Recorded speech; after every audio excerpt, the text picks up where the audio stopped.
Dear friends, this is the legal matter. Get ready for the dictation in 3, 2, 1 and start. It is necessary to notice at this stage that in an original suit of this nature, stop.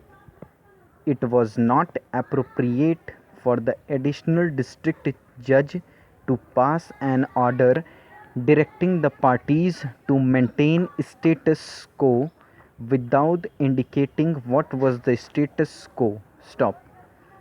If he was satisfied that the appellant before him had made out a prima facie case for ad interim ex parte injunction, it was for him to have passed such an order of injunction, but simply directing the parties to maintain status quo without indicating what was the status quo, is not an order that should be passed at the initial stage of a litigation, especially when one court had found no reason to grant an ex parte order of injunction and the appellate court was dealing with only the limited question whether ad interim order of injunction should or should not have been granted by the trial court, since the appeal was only against the refusal of ad interim ex parte order of injunction and the main application for injunction pending suit, was still pending before the trial court itself. Therefore, we are prima facie of the view that the additional district judge ought not to have passed an equivocal order like the one passed in the circumstances of the case.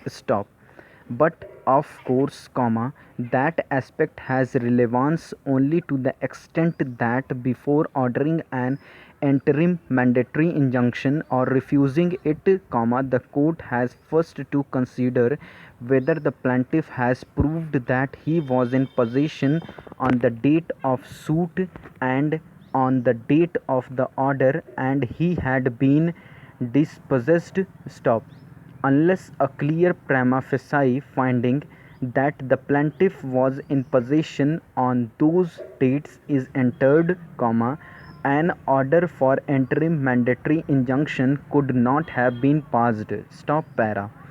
Admittedly, the defendants are the owners of the building. The plaintiff was setting up a case that the plaintiff scheduled part of the building had been granted to him on lease on 17/4/1998 and that he had obtained possession thereof on the basis of such a lease transaction.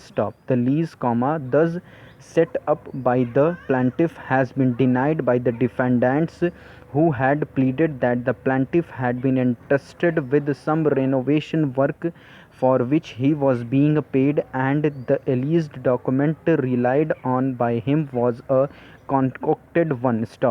The grant of mandatory injunction would necessarily depend upon the plaintiff establishing before the court that on 19/6/1998, when the court directed the parties to maintain status quo, he was in possession as a tenant of the plaintiff scheduled property.